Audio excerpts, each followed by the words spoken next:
So Alejandro has been working in ecology, management, and conservation in southern Patagonia and in Antarctica since 2000.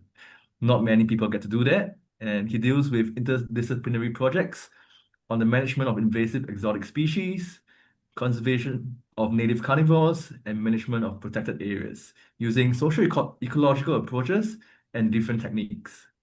He is also the director of Group of Wildlife Conservation, Research and Management. They are consolidating their work on conservation, including both ecological and social dimensions, through research, education, citizen science, and management. So without further ado, Alejandro, please. Thanks. I do all of that? I didn't realize. Wow. Sometimes I work a lot. Hi, everyone. Thanks for coming. I'm your new favorite old man in the Otters specialist group, and I will share.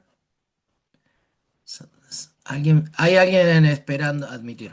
Ya está. Don't worry. It was somebody that need to be admitted. Don't worry, I'll do the admissions. You just concentrate on your Okay. admission. Several things at the same time. So let me know if you are seeing something. I will put the entire. Yes, you can No, see. it's Perfect. not. But it's not. Three? No. Ah! You can see the entire column.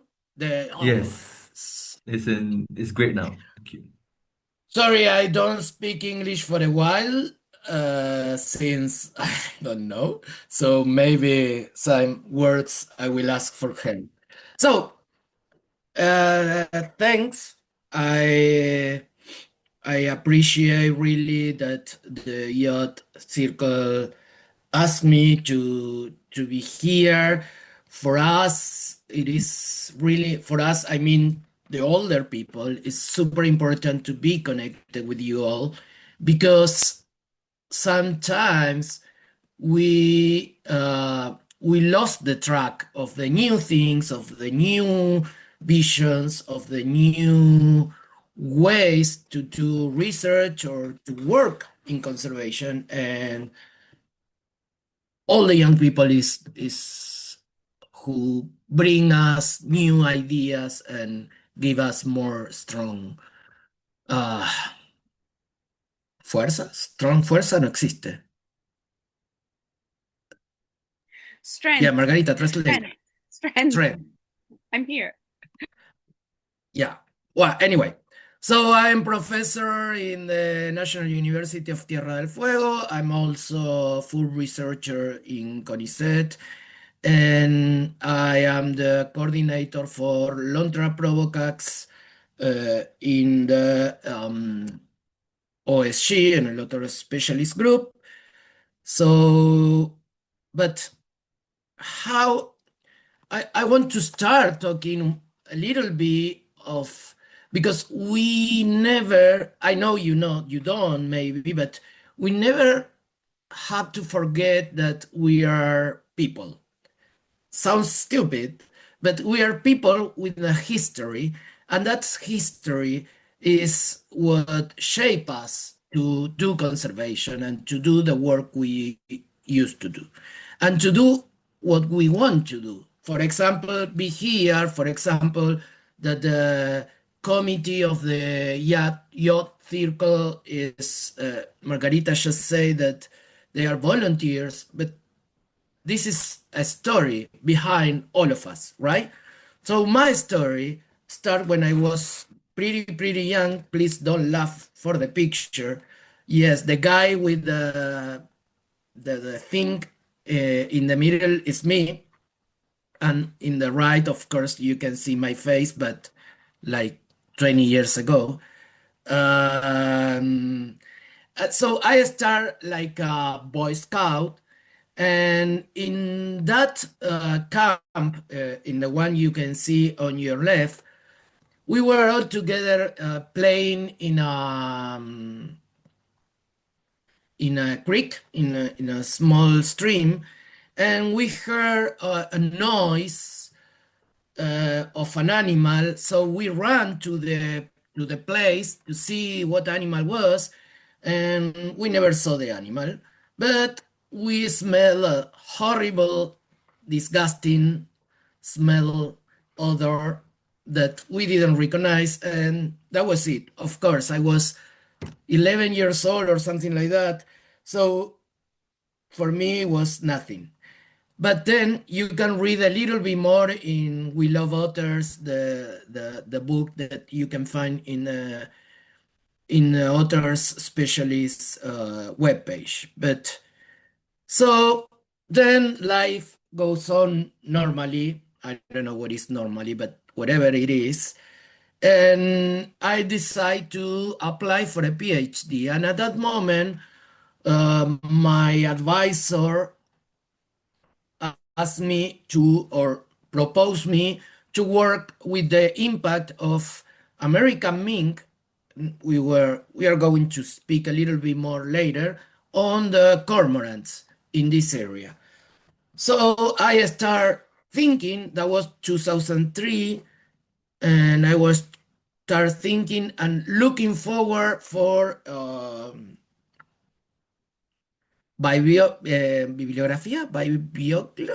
references about the minks, blah blah blah. So then the Southern River come back because this is me now in the college, and that's in the behind is the library. Of course, it's a big old library with books and printed papers and printed journals.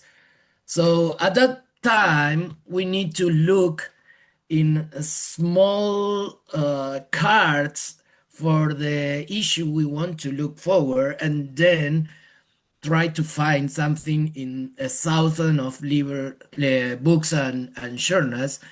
And that was that. I think it took me like several months until I found two works. There were two publications about the Southern River Otter and the relationship with the minks. And I say, why do not include it in my PhD? So I call my future doctoral advisor. He lives in Ushuaia, from a public phone, because at that moment cellular phone doesn't exist even. And I say, okay, I accept to apply, but we need to include the Wishin in the PhD. Wishin is also the native name for Southern River Otter. And this is MySpace. You are too young to know what it is. Please Google it. But it was before the old social media exist. And I put that picture because in MySpace profile, I had a lot of pictures of my very first days working with otters. But if you didn't know, MySpace broke and everything is lost wherever I don't know it is. So probably somebody is using my pictures when I was 20 something and sampling otters, doing field work. But the thing is, to finish the story I started when I was young, at that moment in 2005, I was doing my very first field work for Southern River Otters, and I was with an old park ranger that went with me, and he told me, "Oh, we are close to a den. This is a den where a mother was saw with a pup." And so he told me, please go quiet, because you can tell I speak a lot. And so I was speaking all the time, and quiet because you can maybe see the mother. But that quiet moment helped me to enhance another sense, like smell. And that was my very first time I smelled an otter, knowing there was an otter. And that triggered my brain to that remember when I was 11 in the Boy Scout camp. And that animal we smelled and it ran away from us was an otter. And because we were in a place where only Southern River Otters are, that animal was a Southern River Otter. So my story of conservation on Southern River Otters starts when I was 11 years old, and I don't even know what a Southern River Otter was. But, well, what is a Southern River Otter? Now I know a little bit more. So we know it's endemic to Patagonia. We have two populations in Argentina. One is freshwater in the north part of Patagonia, and the other one is coastal in the marine area of Tierra del Fuego. The other one, the freshwater one, was the one I saw when I was 11, and the marine one is the one I study now. So in our area, the population is critically endangered, and we estimate that we have only 50 individuals remaining. And also those individuals are separated in three different sectors: the Tierra del Fuego National Park, Península Mitre Provincial Park, and Isla de los Estados Reserve. Luckily, now the three places are protected area. A few years ago, Península Mitre wasn't. And oh, I left something in Spanish, I just realized, but doesn't matter. Sorry, it was my anyway. But I'm saying that at that moment or during several years, we have a few records of the species in some of those places. Sorry.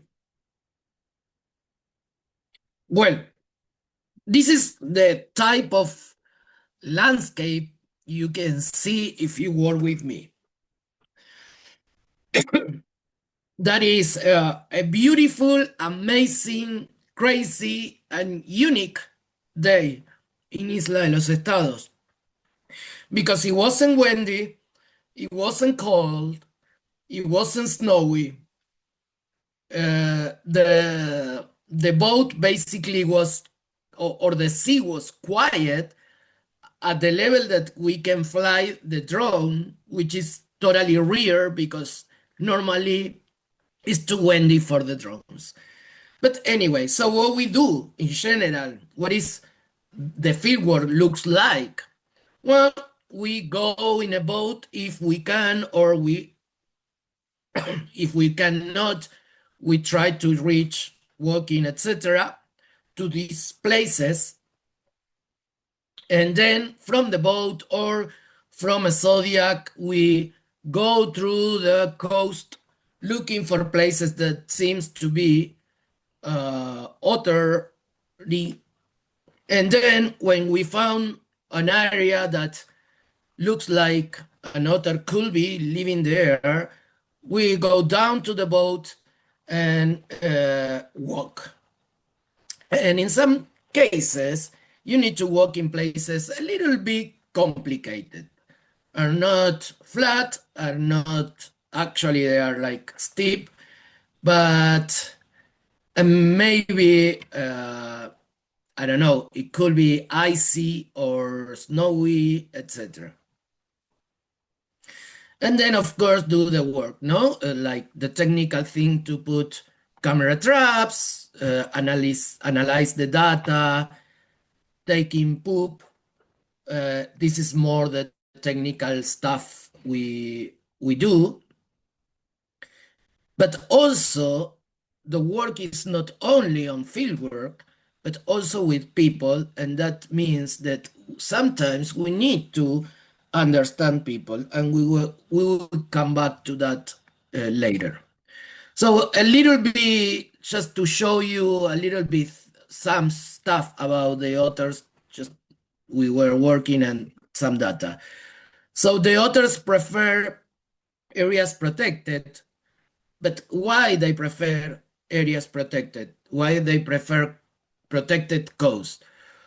Well, of course, it's because the most of the coasts here are really hard to live on because are all the time with super high winds, super high waves, the sea knocking the doors and the dens and everywhere where in the coast all the time. So the otters say, okay, this is not comfortable at all. Maybe I go to another more quiet place. And those places are the places with more vegetation cover, which is normally in otters, and also are super related to the areas where we have these kelp forests are huge forest of algae on the sea that not only give them the possibility to find prey, but also they calm the waters in order to avoid the wave and the wave all the time on the coast. In years and years, the camera traps were not an available instrument. Or, for example, I will tell you this, my very first camera trap for Southern River Otter was like this big. It took eight. I don't know if you know, but the big, super big and super fat batteries, well, eight of those, and it wasn't digital. It was with the thing you have to take to see the pictures like, I don't know, a month later. And we have exactly 36 pictures to take. So if, I don't know, if a grass move in front of your camera, you have 36 pictures of a grass moving, you have no otter, and you spend I don't know how many dollars in that. So yeah, it was super fun. That was the very first camera traps. And at that moment, we thought the otters were absolutely crepuscular because it were more seen during the night or the crepuscular time. But what we found is, at least in Tierra del Fuego, this is not the reality. And you can tell we have, during summers, we have 70 hours of light because the day here is super long in summer, in our summer. And during our winter, we have 17 or 18 hours of dark, of night. So, of course, the animals need to adjust the timing for that timing changes during summer and winter. And even not only the otters, the humans, we do the same because it's not able to think in the same way. But one of the things we found with the new camera traps technology is that you can see when in the places where otters were without humans, in the territories without humans, without any human, the otters have a open or relative open timing, but when the humans were present, the otters reduce the activity just to avoid the presence of humans. And regarding the food, well, they ate what the all otters ate, so fishes and crustaceans and here we name the urchins because the sea urchins wasn't a common prey until 1 year ago when my PhD student found that the urchins in some places are the only thing basically that they ate, or not the only thing, but the most thing they ate. And in another places they ate like the fishes, etc. But there is some like otters that are specialists in some way, individuals in 18 just urchins. And another thing we found is that here the otters actually are mesopredators, not top predators. And probably everywhere they are mesopredators. But the thing is, in simple areas, in terms of biodiversity, mesopredators became a top predators because you don't have top predators. So we don't have like big felids or big canids.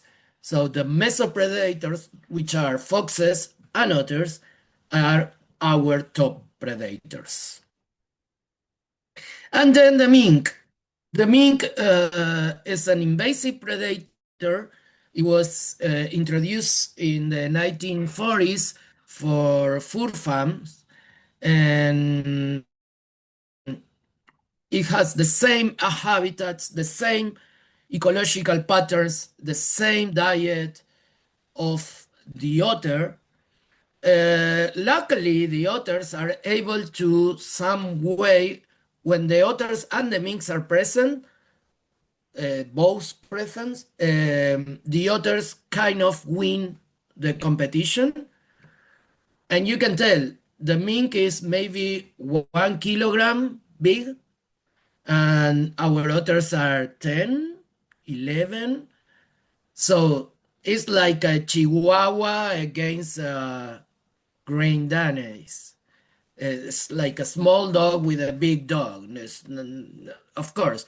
But yet, and this is a big but that we are actually studying now, is how exactly the otter population could be affected because the mink is a high risk vector of a lot of pathogens. And you can see that they overlap in activity, and the overlap pattern is really, really high. So, well, I think you are thinking that maybe you are thinking that we or I were going to talk about the challenge. So let's talk about a little bit about the challenge, and you can tell some of those challenges. First,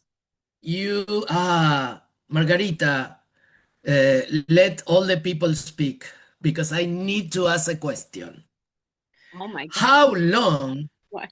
Yes, of course, because this is interactive. Can How long could you work on conservation of one species without ever seeing that species? okay, I mean they can answer in the chat. But I cannot see it. Can you I say can numbers? yes, I can definitely do that for you. Yes. So how long could you work on a species, on the conservation of a species without ever seeing it? Like hypothetically. Yes, what do you think? Oh, Max says 3 months.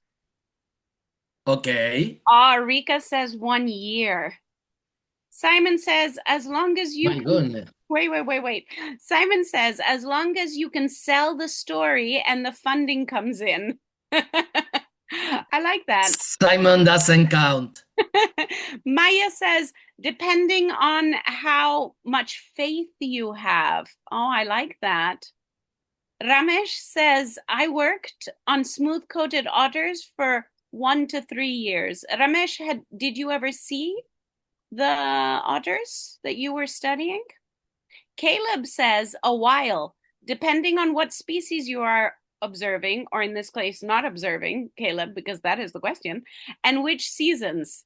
Knowledge dependent, maybe. Oh, Ramesh did see smooth-coated otters. Ramesh says, yes, I was lucky at the end, I'm going to say.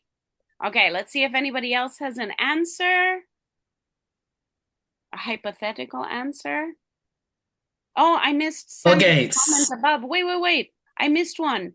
Oh, yes, that's true. Sandra, sorry, everybody was writing. Many years, Sandra says. I'm currently working with otter genomic data. Sandra, yay. Oh my goodness.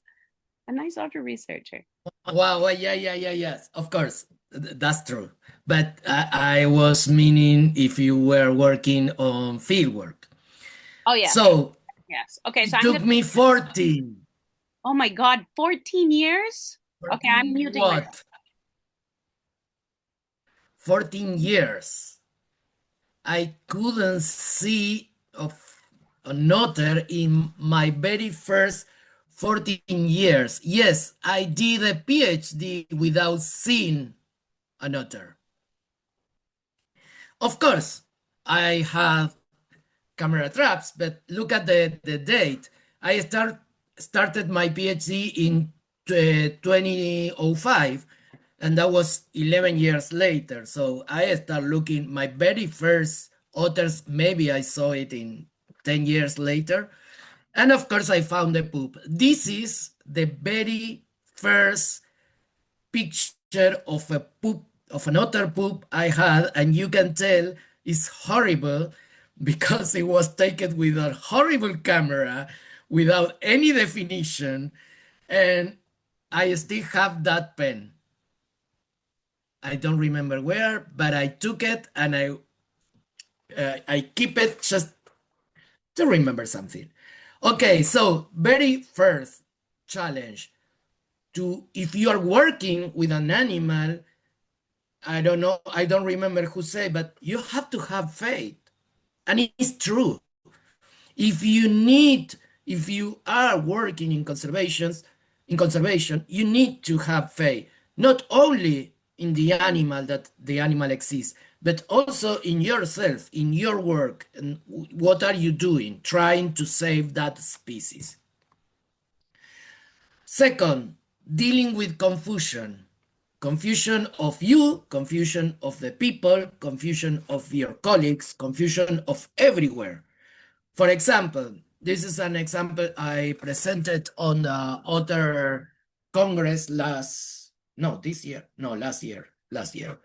And in your left, you can see Lontra felina, that's the marine otter, and of course in the middle is Lontra provocax, and in your right you can see American mink. Well, during a lot of years and years, and even today, Lontra felina is part of the um, fauna list in Argentina, but is not in Argentina. It was confused with a Lontra provocax. So that was I mean, that is it's not just the people. It's not my grandma that confused a mink with an otter. It's scientists that confuse another one species with other. And now the funny thing is, or funny, I mean funny, interesting thing is that we cannot take it out from the list of species in Argentina, because if we do that, we need to declare extinct, and something that never was here could not be extinct. So it's complicated. And of course, I cannot count the thousand of callings or message I have saying, I saw a wishing. Okay, where you saw it? In the middle of the lake in the... No, that was an American mink. Are you sure? Yes, because wishings are not there. Like, oh, well, anyway. So it's hard sometimes that the people confuse it, and of course your colleagues confuse it. Reach the sites. I already told you. Every day in that boat, you can see there is 2,000, no, $2,500 every day. And it took me 3 days to reach Isla de los Estados, 10 days to go around and sampling, and 3 or 2 days coming back.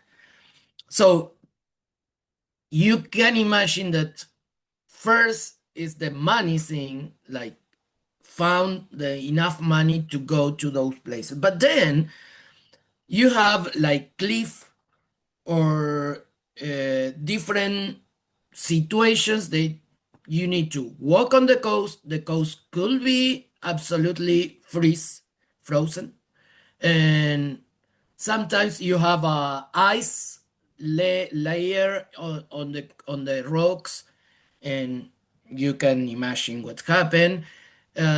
Sometimes the sea are totally, here is one of the places in the world with more boat crashes. How you call that? Accidents, When boat crashes, boat boat accidents. accident, cuando está en la costa, sí, cuando chocan Yeah. la costa. Yeah. So a boat. Naufragios. Okay. I also, now that you said it in Spanish, I'm never going to remember in English because I can only think of it in Italian. But anyway, so boats crashing. Crashing on the coast. And because the condition. For example, I have a story that I always talk, that one day it was this big, huge storm coming, and we only have one side left to check, and we already go around the island, so we only have one side. But the captain says, no, the waves are too high.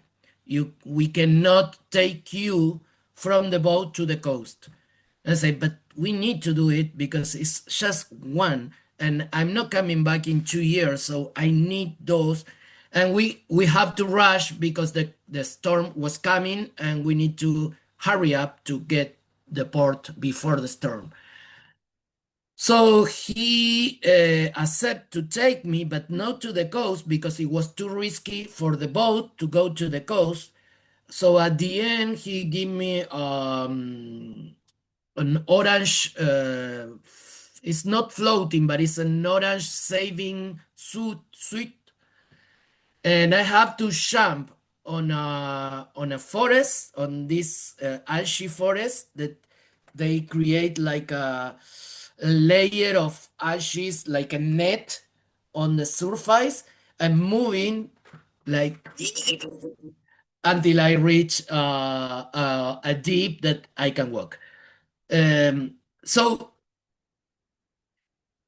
I mean, it's risky, it's crazy, but one thing I have to face, and it's super hard, is how to explain to a young people that's starting her PhD, that you may have to do that. And how, I don't know, it's hard and it's a challenge, and that's why we are talking about that. Second or third, I don't remember, society. Because you are working, of course, you are going to the field work, blah, blah, blah, beautiful, but you're working inside a society. And if the society doesn't know that what are you doing, probably at the end or sooner or later, it will be a problem for you. Like, for example, in Tierra del Fuego, only the 18% of the people recognize the species, even from picture or from the name. The people don't know that the Southern River Otter exists because it's super shy, it's not easy to see, you can tell, 14 years, blah, blah, blah. So, and you need to work with those people in order to create a better environment for conservation, because those people cannot want to conserve something that they don't even know exists, right? And of course, the human activities affect affect a lot the animals. This is an example. In 2014, 16, the government have an idea of create a big new road.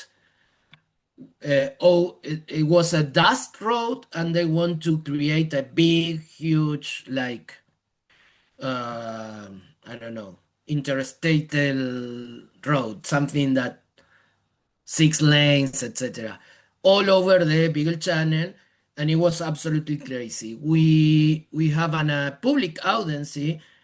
We all the scientists we talk against the road, and even though because it was, of course, money in the middle, etc., the government start the road. And it was a lot of problem, but regarding the minks, sorry, the otters, basically the otters disappear from the area. It's not that the road kill the otters or the people kill the otters, but in this case, you can imagine there were machines working all day long, engines, motors for energy working all day long and even the night. So if you're living in a place that you hear all the time, you probably want to move. Well, the machines or the otters can move and they move to another place. But of course, we all know that moving to another place probably is another place with less habitat quality, blah, blah, blah, blah, blah. Luckily, now the otters are coming back because the new government stopped the road, and that is a good news.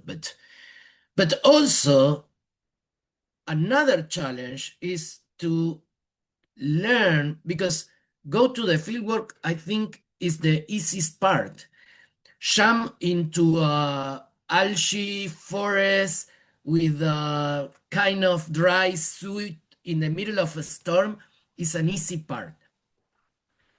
But work with policymakers, managers, that they and try and convince them to actually do something for the otters is super, super hard. And for me, it's funny because I have papers, blah, blah, blah, but my biggest win in these years of my experience, it was this law that you can see. This is a law at provincial level in Tierra del Fuego that declared the Lontra provocax as a natural protected species, something like that, natural heritage or something like that.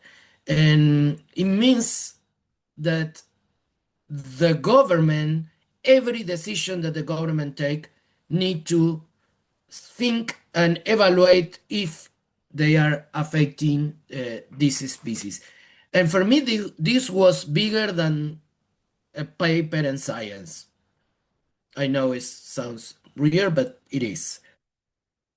And of course, you need to communicate what are you doing and take advantage of whatever. And this is also a challenge because we are not, or at least I am not a communicator. I'm a biologist. I never was teach how to communicate. And even when I may be super nice, I have no even the words to communicate some stuff to some people.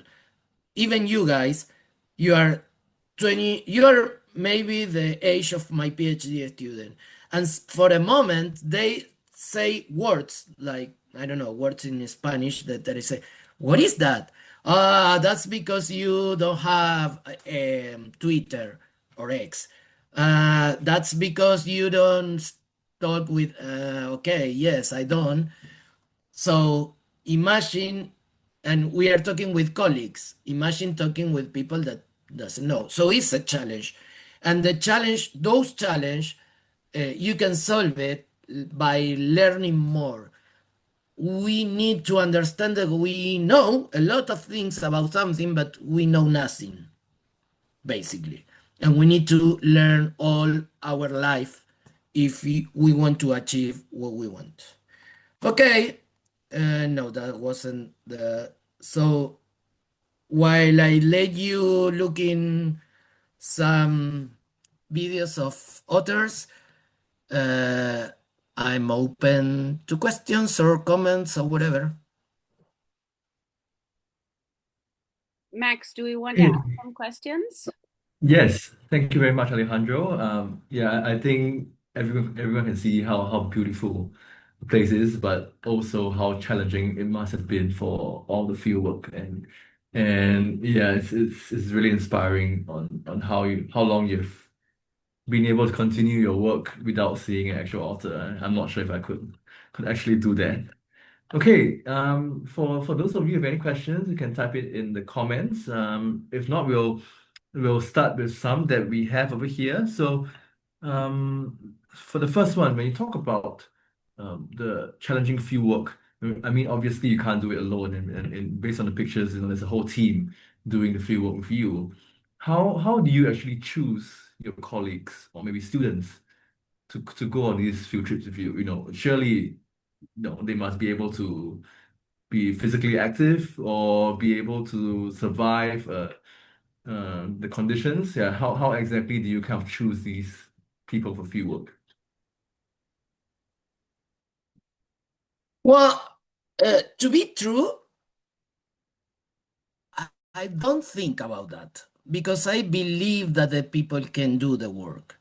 Of course, it's not the same. Of course, we are not all the same. My PhD student always says that I'm always look like I'm in a rush because I walk super fast.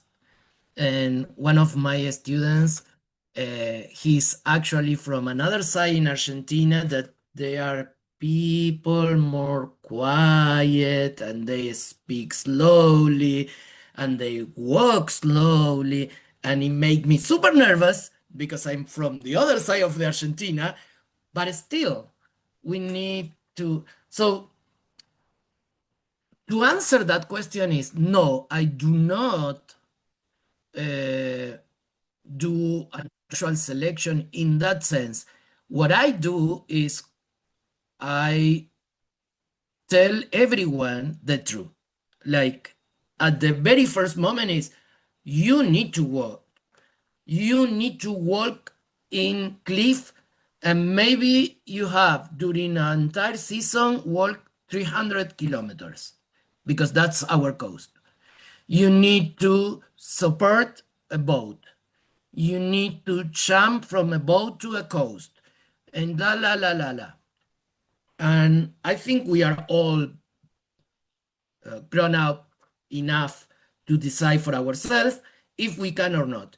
Of course, that doesn't mean that if somebody do not want or do not can do that, well, we can talk about another options, maybe easier field work, and but for me, the most important thing is to be realistic with one yourself.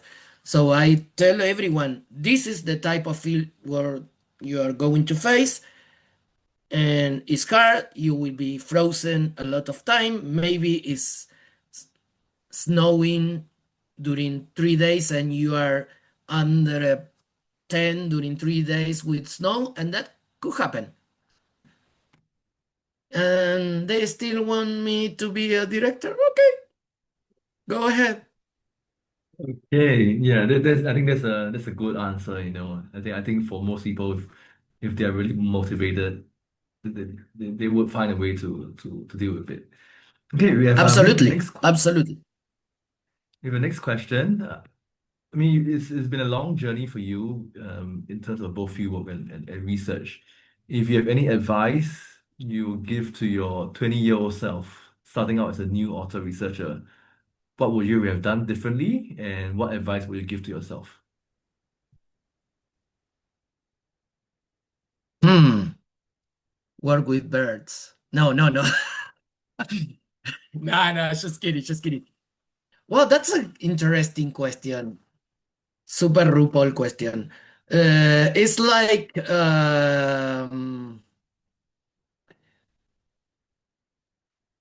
I will say to my 20 years old person that you need to be more relaxed in some things or less exigente, less hard with yourself, Also demanding. Sorry, it took me a while. demanding, but with yourself, and remember that what are you doing maybe have a bigger picture that you may not see now, but you will see so sooner or later. And but also I will tell him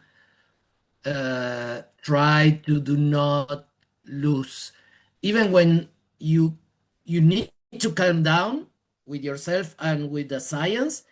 You need to take advantage of the moments and don't lose time doing stuff that maybe is not the best thing in the world to do. I don't know, like use the time for your PhD or for your research, but even when it's not super exigent with yourself, something like that. Yeah, yeah. I think that's great. I think everyone needs to remind ourselves that mental health is important, and this is a long journey ahead. Okay, we I have the think next the question. one, sorry, Max. I think one of the things that used to happen us when we are young, we are so afraid to fail, or we actually think that we have no idea that what we are doing, and that we try too hard, always thinking and having doubts of, are we doing the right way? And I think there is not a right way. It's the way we are doing and is what we know to do. And we need to be like trust in ourselves a little bit more. And again, even when you don't see it, there is a goal. And because at least for me, when I was doing the PhDs, I'm doing this right, this is correct, I'm not fucking everything. And that's is common in, and it's not, you're not doing that, you're doing great in your way, always. Great, thank you. Okay, for our next question, we have Jeremy from the University of Philippines, and he is currently studying the Asian small clawed otters. So Jeremy's question is, what could be the environmental factors that could affect the detection of Southern River otters using camera traps? And in terms of activity patterns, which seasons are the Southern River otters more active in terms of detectability using the camera traps? Well, the patterns, the thing is, hmm, I don't know if I can tell a pattern, a habitat level. I think the problem is that it's not a matter of detectability, it's a matter of capacity or possibility to reach some places. So there is a huge part of the coast that is almost impossible to go, basically. Even with a boat, even with or maybe you you have to walk, I don't know, 200 kilometers, and even that you need to go by places that are reef, cliff with rocks, and you cannot climb it. You can, so it's some part is super technical, the field work, that prevent you to know exactly where the otters or all the otters are. So that's why we have to estimate, etc. And in what time are they more active? During summer, of course, but in the summer, I will tell the late summer or between, I don't know, January, which is July for you guys, or for the north way side, from January to March, maybe, because it's the moment where mothers are with the pups and the pups are big enough to start swimming or feeding actual food. So the mother is moving all the time trying to catch food, and the pups are all the time bothering the mother behind them, behind her, like "Tiki, tiki, tiki, tiki." Well, that's the moment of more activity. Okay, I think an extension to that question, in the slide that you showed earlier, because Argentina and Chile has, it's just a border that separates both areas. Are you collaborating with any researchers on the Chilean side? And because sometimes disturbances on the Argentinian side will kind of force the otters over to the other side. So do you collaborate with any researchers from Chile? I wish I have a lot of colleagues and I collaborate with a lot of colleagues in the Chilean side, but no, not with otters because there is nobody right now working with otters in this area except myself. The people in Chile that is working with otters is working more in the middle part of the Chile, which is the north part of the distribution of the otter. And there is one guy, Walter Seafield, maybe you some way heard about him, but he's now 86. So he's still working, but it's not coming to this side of the world. He's on the south, but it's not that south. So sadly, there is no people. And actually, I just started, or I have a new PhD student that started in April, and what we are trying now is because she's doing genetic, so we are trying to collect at least to have the permit to go to Chile to collect poop, feces, sprains. But let's see. So sorry, just a curious question. If your boat crosses the line and you kind of land on Chilean shores, will you get caught? Like, would the Coast Guard come and catch you and take you back? Like, how's the situation like? Yeah. Ah, Remember that I know I mean it's again the story shape conservation, the history, not the story, or whatever. The during 1978, something like that, was something that we call the almost war, because there was a fight in the Beagle Channel, a fight for three small islands in the Beagle Channel that Argentina claims was from Argentina and Chile claims was from Chile. If you have a little bit of brain, you can tell the islands were Chileans. There is no doubt about that. But our government at that moment was a military imposed government, super dark moment in Argentina. The same one that went to war against Great Britain, England, which is stupid. But anyway, so there was a fight, or almost a fight, almost a war. And even when I moved to Ushuaia, just to tell you how is the situation here, when I moved to Ushuaia, there was still the Kenyans pointing the Chilean side. Because from my house, for example, now I'm looking the Beagle Channel and Chile. And there was Kenyans still there, the physically Kenyans. Of course, they don't have the balls, the thing, but they were there, and in 25. So that was 27 years later of the almost war. So it's still the things that, yes, we are all friends, but no. So yeah, if I go to the other side and I didn't give I don't have the permit, they probably put me in jail. Yeah, so I think there's another challenge that is not really known to many people. So okay, I True. don't think we have any more questions.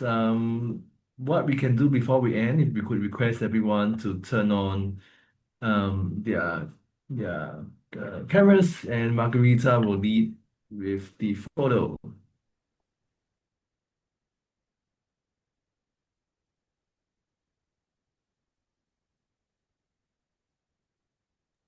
I'm going to unmute myself so I can see everyone. Josh, Joao is here too. I can't see everybody. Hello. Oh my goodness. So many people. Just to let you know, I was like this even when I was muted. You just couldn't hear me. Yay. Okay, let's see if anybody else comes up. Carla, thank you for sending me the screenshots. Okay, yay. Let me see. Maybe I think my computer just decided I've taken too many screenshots. Okay, yay. Max, I think that's good, right? Yeah, okay, Max is saying yes. Perfect. Thank you, everyone. Thank you, everyone, and we'll hope to see you in the next webinar.